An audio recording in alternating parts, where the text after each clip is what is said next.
Pues empecemos, dirían por ahí, por el principio. Definamos qué es terrorismo, por favor, Oscar. A ver, yo creo que esa pregunta me parece muy pertinente porque no hay una definición común para terrorismo. Una definición la tiene la ONU, otra la tiene el Código Penal mexicano, otra la tienen algunas leyes internacionales como la Convención Americana de los Derechos Humanos, pero en general estamos más o menos de acuerdo en que el terrorismo es cualquier acción ilícita o clandestina que tiene como objetivo modificar un régimen, ya sea eh, por una visión política o por una visión religiosa, utilizando el terror como método. Básicamente esa es la definición. Ahora es una definición en la que no entran técnicamente los cárteles mexicanos, porque los cárteles mexicanos no desean instaurarse como un poder criminal. No les interesa, al Mencho no le interesa ser gobernador, a Chapo nunca le interesó ser un presidente, en el sentido de que los grupos terroristas persiguen una ideología, los cárteles mexicanos lo que persiguen son ganancias. Es decir, estamos mucho más lejos de una especie de Boko Haram o de un grupo yihadista que pretende instaurar un califato y mucho más cercano a una empresa criminal que no le importa cómo se haga, siempre y cuando obtenga la mayor cantidad de ganancias en el menor cantidad de tiempo. Y esas ganancias, para acelerarlas, utiliza la violencia. Entonces aquí la definición se vuelve compleja, porque en el caso de los cárteles mexicanos, lo que hace que parezca o que utilicen actos terroristas no es el fin, sino el medio. Es decir, para yo conseguir más ganancias, tengo que espantar a mis rivales, tengo que generar terror. Y entonces dejo cabezas, siembro cuerpos en algún lado, hago fuerzas clandestinas. En el caso de las agrupaciones terroristas, bueno, el objetivo sí es derrocar algún régimen, instaurarse como el gobierno o simplemente dispersar una ideología que puede ser, insisto, tanto política como religiosa.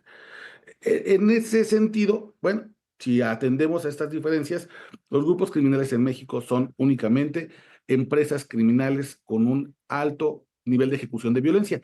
Y esa es la tesis que sostiene el gobierno mexicano.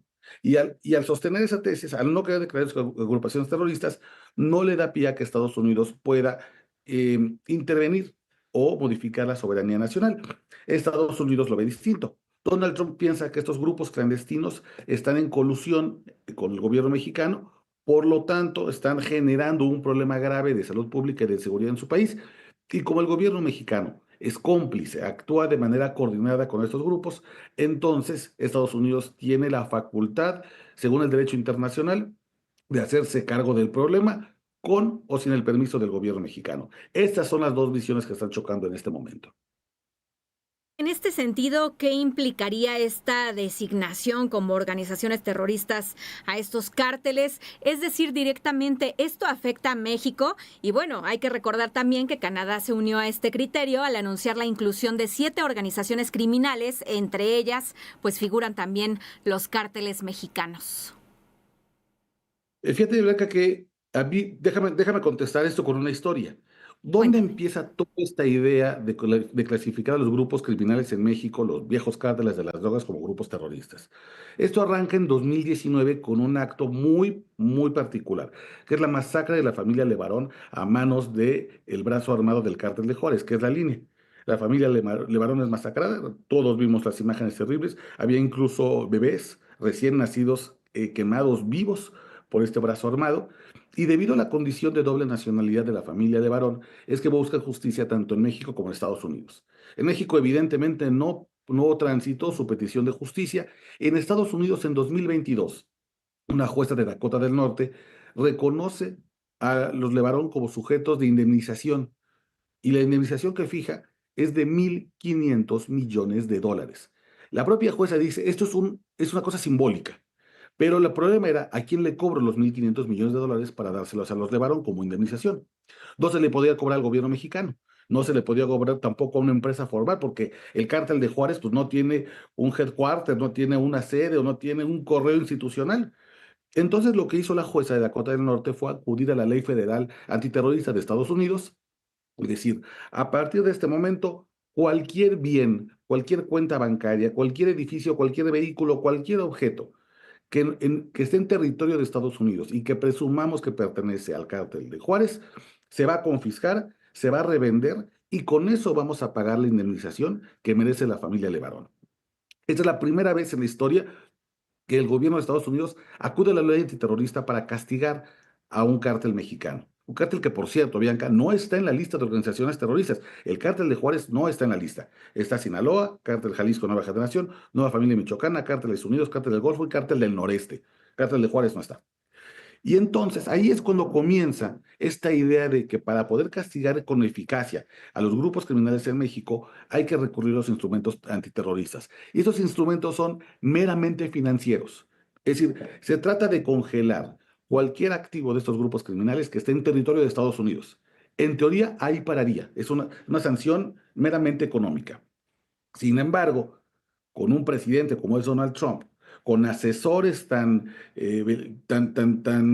lenguaraces, tan impredecibles, este riesgo de simplemente una medida dura financiera se ha trasladado a la posibilidad, incluso, dicho por sus propios asesores, de bombardear territorio nacional para poder afectar las instalaciones estratégicas del crimen organizado, que son principalmente dos: laboratorios clandestinos donde se elabora fentanilo o guarderías de armas o de drogas.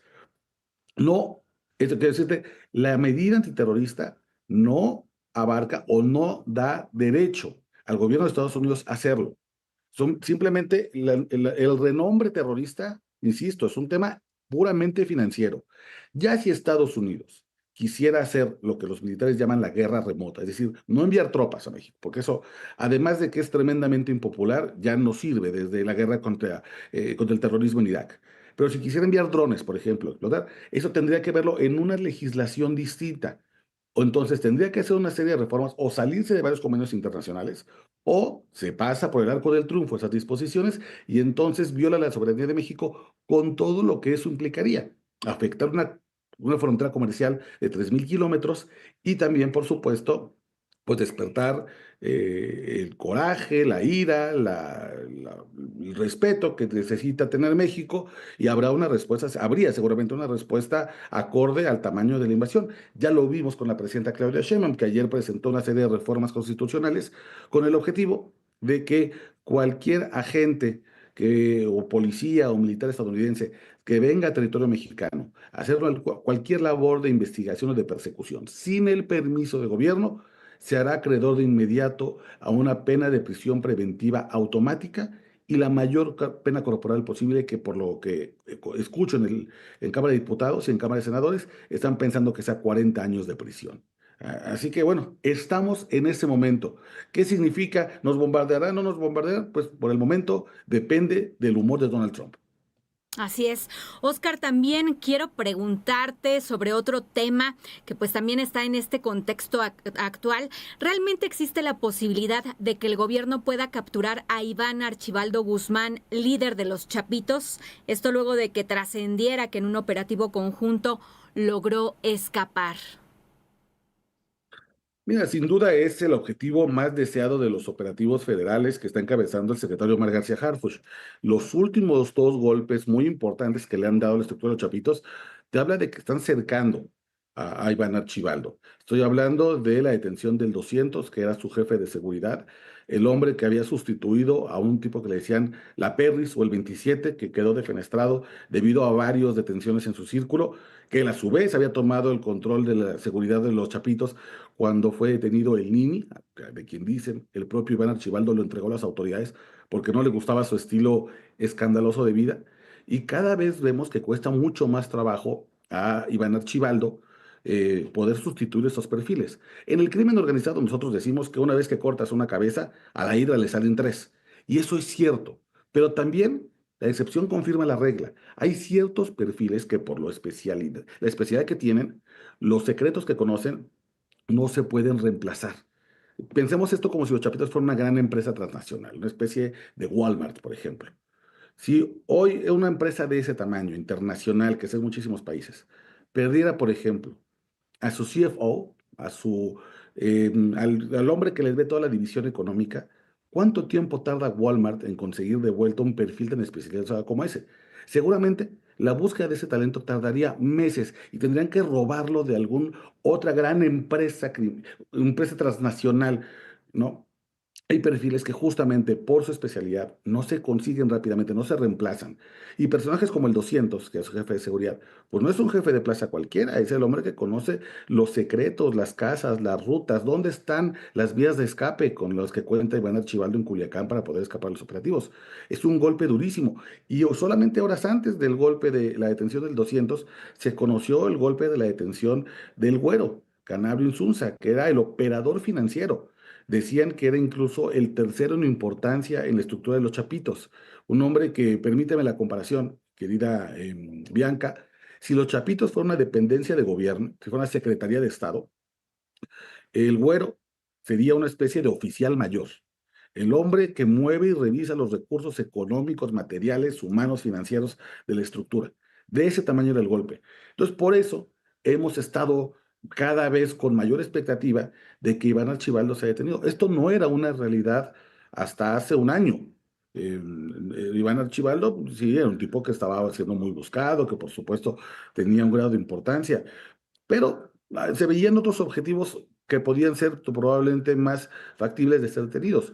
Hoy, febrero, 21 de febrero, estamos asistiendo realmente al momento en el que el gobierno federal más cerca ha estado en la historia de detener y desmantelar la célula de los Chapitos. Fíjate lo que te estoy diciendo. Asistimos en tiempo real a la destrucción de la facción más importante, que es los Chapitos, del grupo criminal más importante, no solo de México, sino del mundo, que es el Cártel de Sinaloa.